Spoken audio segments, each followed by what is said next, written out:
Halo. Halo, kembali lagi di Ruang Ngobrol.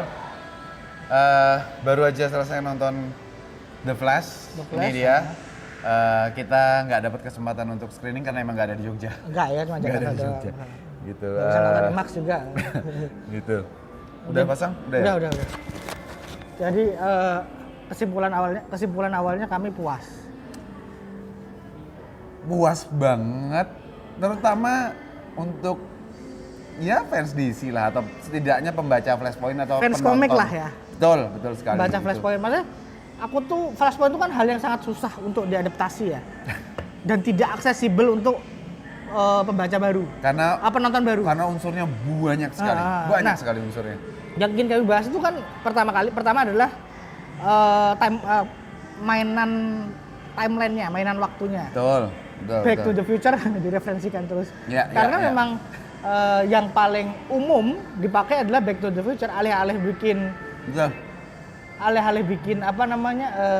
teori multiverse sendiri kayak MCU yang di Endgame, mereka stick to the root. Betul. Cuman perbedaannya menurutku perbedaannya adalah kalau yang di Endgame itu memang main timeline, artinya masa lampau, masa sekarang, masa depan. Kalau yang di The Flash itu memang main Infinite Earth saja, maksudnya multiverse saja. Emang Bruce Wayne, Michael Keaton jelasinnya bagus banget. Bagus banget jelasinnya. Kita jadi jelas tuh loh, gini ternyata. Menjelaskannya itu sangat mudah ditangkap oleh penonton baru menurut kami ya. Filmnya nggak membingungkan sama sekali. Filmnya nggak membingungkan. Nggak membingungkan sama sekali. Film superhero yang baik, Act 1, Act 2, Act 3 itu tertata dengan baik. Awalnya build up, kemudian konflik, kemudian resolusi. Tapi adalah mungkin yang penonton awam akan protes adalah filmnya nggak klimaks. Iya. Filmnya nggak klimaks. Filmnya lebih tepatnya klimaksnya kurang. Betul.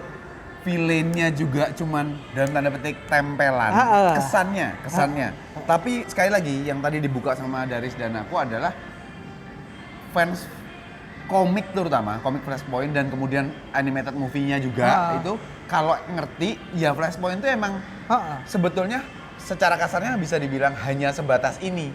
Hanya gini doang. Flashpoint itu bukan tentang apa yang terjadi, tapi dampaknya habis ini. Nah, itu sebenarnya dan Flashpoint itu soal keikhlasan Barry untuk move on. Betul. Jadi semuanya itu memang Barry centric banget. Betul. Nah, menyenangkannya film ini dengan adanya, walaupun dengan berondongan, cameo-nya gila, tonton sendiri ya, cameo-nya gila, bagus banget.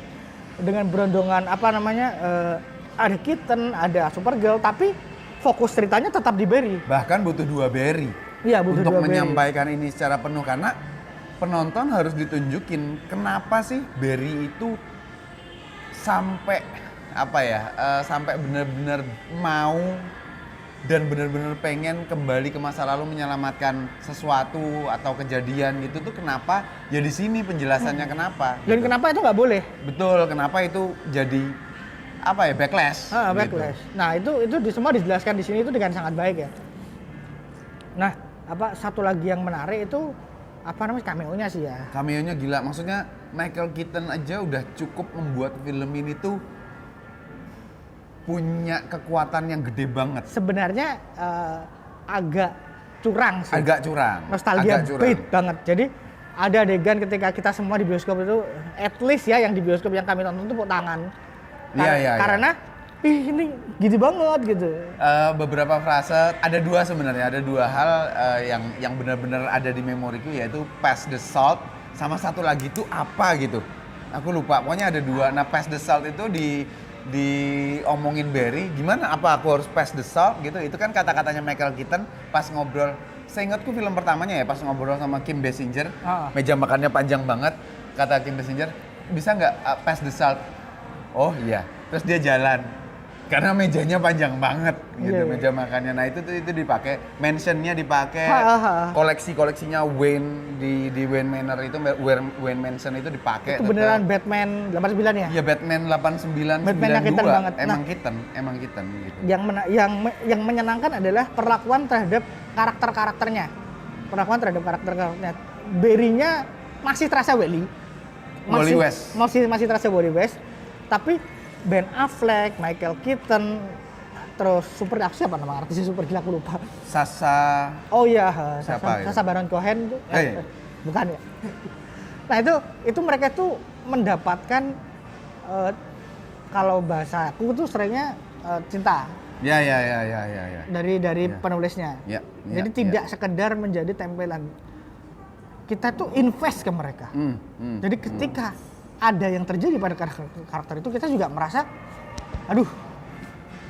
Betul sekali. Ini kecuali Zodnya yang beneran kerasa tempelan banget. Iya.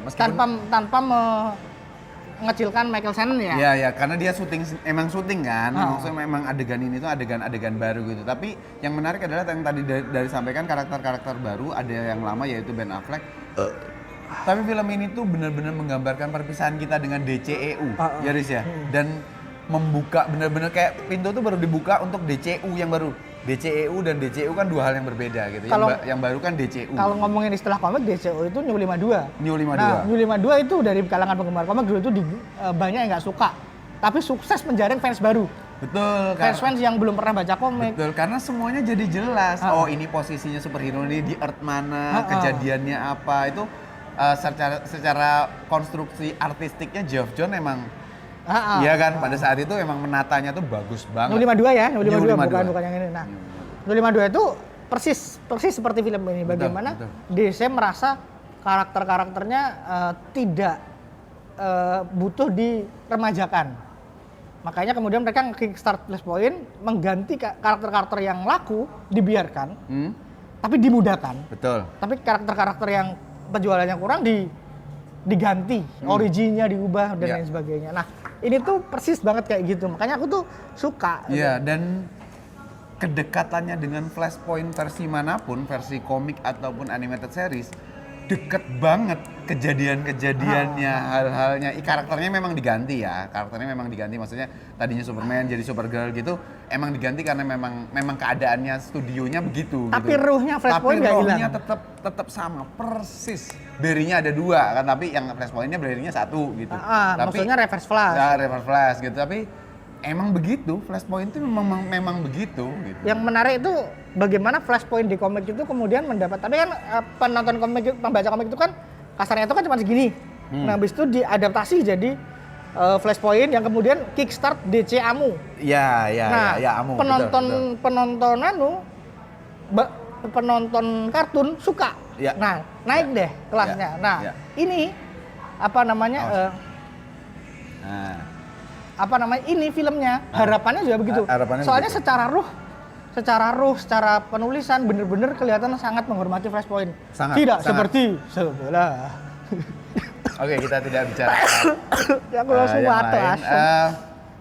Menyenangkan teman-teman buat terutama yang ngikutin film-filmnya Warner Bros DC, Batman dan Superman yang ada di serial TV ataupun yang film layar lebar, apapun investasi kalian ada semua. Di sini tuh ada semua. Ini tuh kayak Across the Spider-Verse. Across ya? Iya, Across. Tapi versi Flash ya. Versi live action. Bukan cara filmnya bergerak ya, tapi cara filmnya menyampaikan. Menyampaikan multiverse, menyampaikan ceritanya. Betul. Juga lebih fokus pada hati filmnya dibandingkan aksinya. Makanya banyak yang bilang CG-nya nggak oke. Ya memang. Tapi hatinya dapat. Hatinya dapat dan kalau aku pribadi CGI-nya nggak mengganggu, nggak sampai level mengganggu. Aku juga karena kelihatan nggak oke, ya di beberapa hal. Mungkin mataku agak minus ya. Ya tapi apa ya sekali lagi teman-teman, aku nggak yakin. Kalau aku pribadi nggak yakin penonton yang bukan pembaca Flashpoint atau penonton animated movie-nya Flashpoint itu bakal seterikat kayak aku, mungkin kayak Daris gitu, mungkin nggak akan sebegitunya. Ya itu sebagaimana Flashpoint kartun tuh sukses menjaring fans baru. Iya betul. Yang bahkan belum baca komiknya. Flashpoint film ini formulanya sama. Harapannya juga bisa menjaring fans-fans baru yang udah kecewa sama DC belakangan. Betul. Sekali lagi kalau kalian punya pengalaman dan investasi terhadap produk-produknya Warner Bros DC, terutama Batman sama Superman film-film sebelumnya, ini akan membuat kalian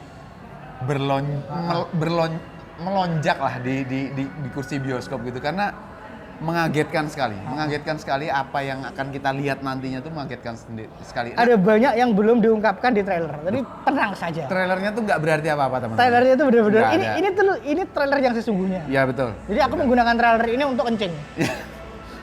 Betul. Dia tadi mau pipis terus gue bilang tapi nanti Mas ini ada adegannya nggak ada ini ada trailer kok. Oh ya. Ya udah tinggal aja gitu. Terus secara berisiko walaupun film ini tentang Flashpoint ataupun Flashpoint Paradox, Andy Muschietti dan tim kreatif termasuk penulis naskah, termasuk James Gunn mungkin di dalamnya sangat berani memunculkan next bigger event yaitu Crisis on Infinite Earth sebenarnya sangat berisiko.